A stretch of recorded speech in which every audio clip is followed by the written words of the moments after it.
Some households carry their misfortunes like a birthmark. Quiet, hidden, inherited long before the child is old enough to speak. You can see it in the way they move, the way they sound, as though every misplaced word, every wrong gesture might provoke an unseen hand. You can hear it in the hush that clings to their rooms, in the way conversations end before they properly begin. People say trouble comes to all men. True enough, but there are places where trouble lingers, as though it had found a home of its own. Often the cause is whispered but never confessed, a secret kept too long, a shame passed down like heirloom silver. In 1625, near Krakow, I walked into such a place. What lived below that farmhouse had been there for a long time, listening, waiting, whispering misfortune into being, an old parasite of woe. 1625, Krakow, The Thing in the Cellar, a tale from the Book of Silas Crowe. Winter had gnawed at me for weeks by the time I reached the outskirts of Krakow. Snow had not yet begun to fall, but the sky bore that heavy, colorless look, an iron lid pressing down on the land. The cold sank its teeth through my coat, rattling my bones with its patience. My purse was empty, and the last warmth in my belly had been a handful of stale rice saved from Prague a full day before. Through that pale haze, I trudged on, watched by the city's dark towers rising from the blur. The river glittered below, a sliver of muted steel. Between myself and the promise of warmth lay only empty fields, brittle with frost and silent as a graveyard. It was there, on that lonely stretch of road, that I noticed the farmhouse. It was an old thing, hunched against the wind. Smoke crept from its chimney in a thin, reluctant ribbon, anxious of unwanted attention.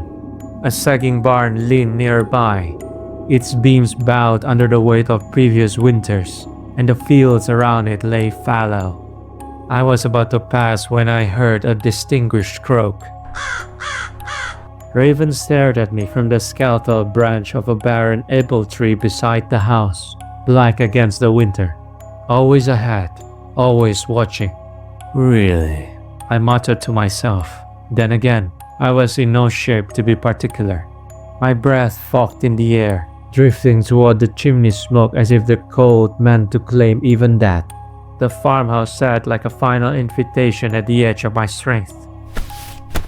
I tightened my coat, steadied my steps, and walked toward it, unaware then of the listening thing beneath its floorboards, or the silence that ruled that house like a tyrant. My knuckles hovered over the door like a heartbeat. I half expected someone inside to cough, or a dog to bark, or a chair to scrape across the floor, but the house offered nothing. Raven clicked his beak behind me. I know, I whispered. Too quiet. I knocked once, twice.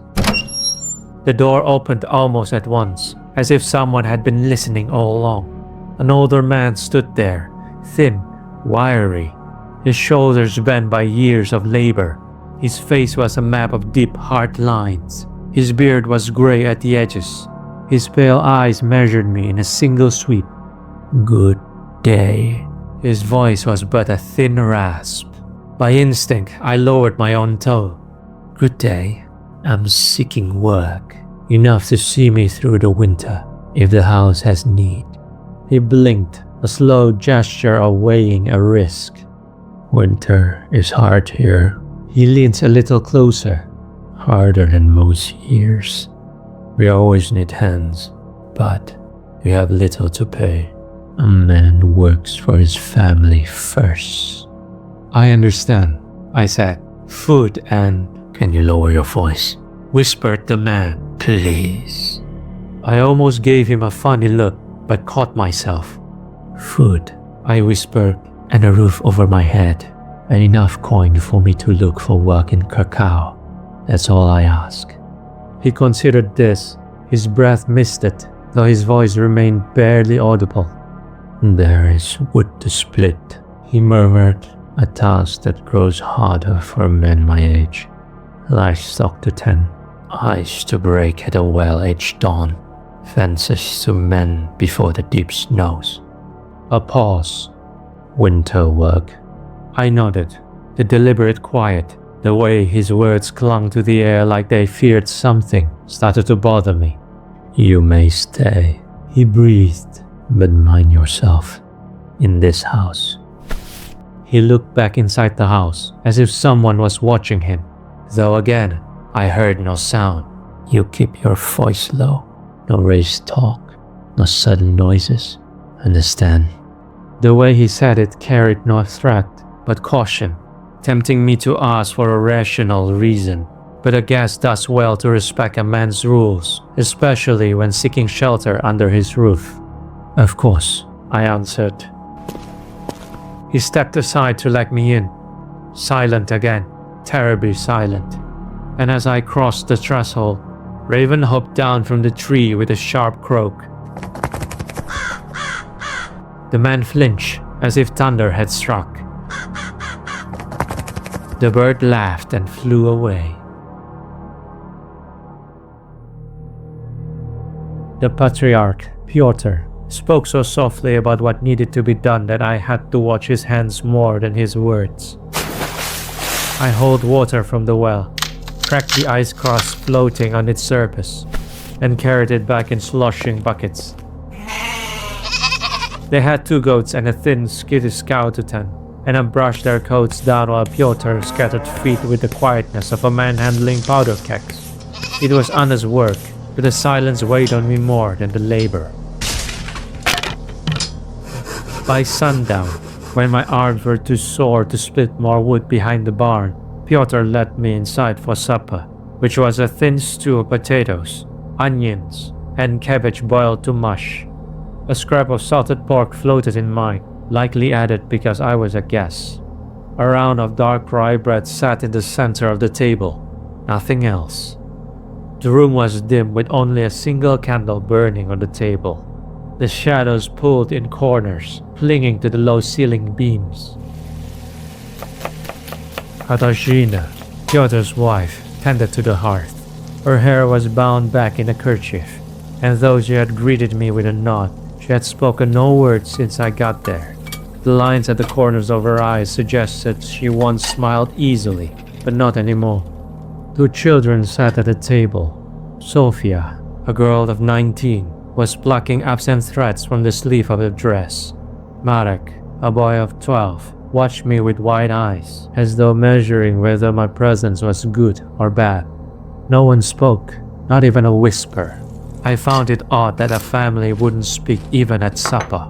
Each seemed occupied with some random thoughts. I cleared my throat, an unconscious habit, and all 4 stiffened. I lowered my eyes and murmured an apology, though even that felt too loud. Under the floorboards, deep in the hush, something shifted. A soft, deliberate scrap. It was so faint I almost doubted I heard it. But I did, and I was sure they heard it too, for Sofia whispered something under her breath. Her mother's hand shot across the table and squeezed her wrist. Marek's spoon froze halfway to his mouth.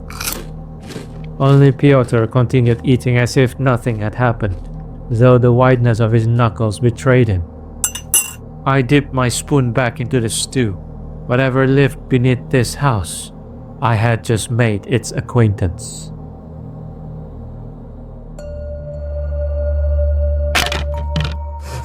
The next morning broke pale and brittle. I had barely finished splitting the first stack of wood when a sharp crack split the air, followed by an agonizing scream. When it happened, I had almost forgotten what a natural voice other than my own sounded like. I dropped the axe and ran. Piotr lay twisted beneath a broken ladder in the barn, his lantern overturned beside him. One rung had snapped clean through, and his leg was bent at an ugly angle. A thin tongue of flame from the fallen lantern licked upward, catching on the dry bedding. I lunged for it, stamping and smothering with my coat until the flame choked and died. Smoke curled around us, sour and sharp in the coal. Behind me, Katarzyna and the children rushed in, eyes wild. Piotr pushed himself upward, hissing in pain. When he saw them, he glared, as if one of the children had caused his injury with their wicked tricks. "What did you do?" Piotr snapped at his family. To my surprise, for the first time since I got there, his voice rose, loud and raw, unrestrained, as if all the hush of the house had been an illusion. "Did any of you speak out of turn?" he roared. "Lie. Give something back. Anything you want to confess." Katarzyna flinched. Zofia shook her head. Marek shrank behind his mother. Behind her skirt, the boy's gaze drifted to me the way a little boy tended to, without intention, unthinking, but carrying more weight than he realized. Piotr followed his son's gaze. "Mr. Silas," he growled. "Are you hiding anything, sir?" The kitchen felt smaller than it had the night before. The single candle on the table sputtered in each dish. Shadows crawled up the walls like black vines. The family sat on one side, and I on the other. Piotr cleared his throat, a sound he smothered the moment it escaped. "I welcomed you into my home, Mr. Silas. Sheltered you, fed you. The least a man can offer in winter." His voice wavered, held tight behind clenched teeth. "The least you can offer in return is honesty." I held his gaze. There were things I had seen on the road, things I had carried longer than I carried my own pack. All these spectacles, all this hat and coat, things no mortal ought to hear, things no mortal should see. I am a keeper of secrets, most not mine to reveal. Still, his question intrigued me. What was it with him and secrets? "I'm in no trouble, sir," I said. "But if I may ask, what is all this hush about? The whispered voices, the quiet feet. I don't want to intrude, but..." Piotr slammed his fist onto the table. The candle almost tipped over. His family shuddered. It was the loudest sound I had heard in that house. "You answer my question first," Piotr snarled. Katarzyna reached for her husband's arm. "Piotr." Her tone was soft, almost sultry in its natural timbre, but weakened by disuse. "Please, someone might hear." Her eyes darted downward. Piotr shut his eyes. Rage bubbled beneath the surface. Years of it. "Oh, what does it matter?" he told his wife. "It can listen all at once." He slammed his good foot hard onto the floorboards. There it was, a secret of his own. I folded my hands. "Sir, I have secrets, yes, every man does, but none that seek to harm your family." I leaned forward. I mean no disrespect, but I must insist. I saw his stern gaze falter. "What is all this hush about?" There are misfortunes, and then there are legacies of misfortune. Piotr's family owned the latter. He told me the story in pieces. Fragments dropped between tightening lips and nervous glances at the floorboards, enough for me to stitch together the cloth of their suffering. For generations, that land had been theirs. His great-grandfather's grandfather had come into possession of it through means politely forgiven. An inheritance dispute, a brother cast out, a sudden illness whose timing invited gossip. The kind of story rural families bury deep, pretending that silence itself could absolve sin. That sin, unfortunately, seemed to invite something old, and slowly it made its presence known. It began with small misfortunes, tools vanishing, harvest spoiling overnight, animals dying without cause, then injuries, broken bones, torn tendons, fevers that clung like leeches. Always the same uncanny pattern. The worst of these struck after a quarrel, or a harsh word, or a secret kept within the house.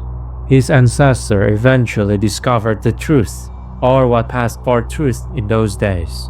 Their neighbors spoke of bad spirits that lingered where blood or betrayal had once soaked the ground. Spirits drawn to discord, feeding on secrets like worms on the decayed. Old stories called them many things, but one name endured in Pyotr's lineage: Licho. After a string of calamities that nearly ruined them, his ancestors made a desperate decision. If the spirit fed on sound and secrets, then they would starve it. So, they embraced silence, whispers instead of speech, quiet steps instead of the daily bustle. No laughter, no singing. A hush settled over the farmhouse that lasted through generations. The misfortunes lessened, yes, but never ended. The spirit that had made its home beneath them would not leave. Poverty held them fast. They could not sell the land, nor afford to leave it, caged by inheritance. The boldness of the sudden misfortune that had struck since my arrival, however, shed a new light on the mystery. I was but a guest who followed the family's rules of silence. My stirring of the creature must be unique, and the only way I could understand this mystery was to confront the creature myself. My request shocked the family. The hatch has never been opened for over a century. Pyotr protested. What if you anger the Licho? What misfortunes will you bring upon us, Mr. Silas? And your family has never known peace for how long? I retorted. Pyotr considered this and asked, What is your intention? The question is, I said, what is its intention? What do you mean?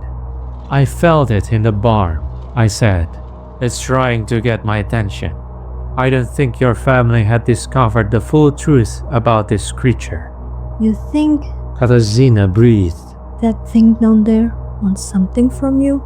I do, I replied, and I think I carry something it cannot resist. Pyotr's eyes narrowed. Secrets.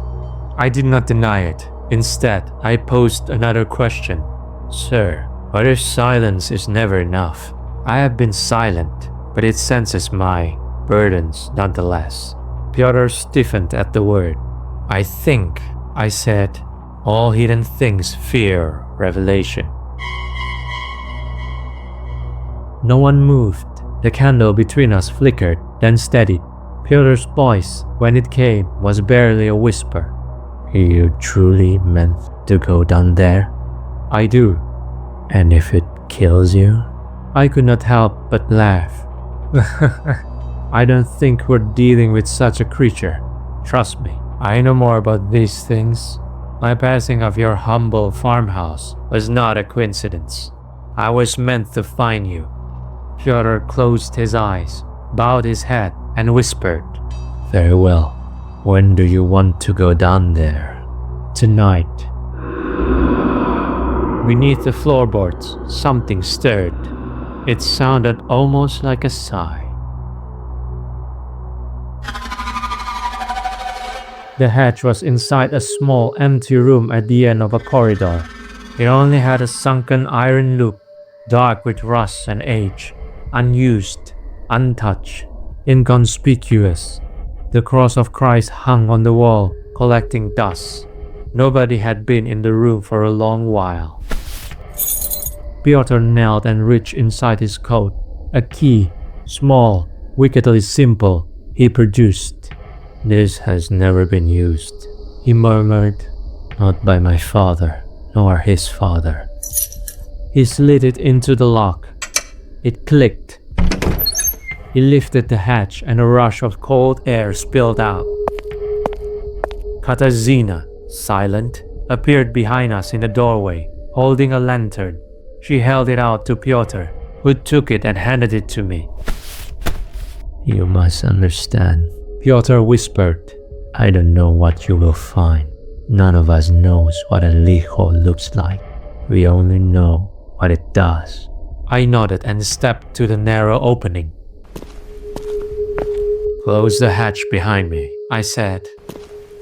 I descended.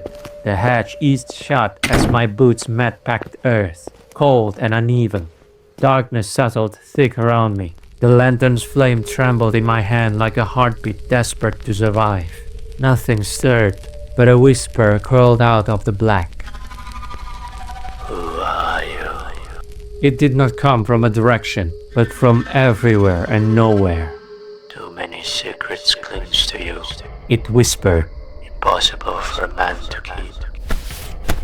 I raised the lantern. The light trembled over rough stone walls and old foundations.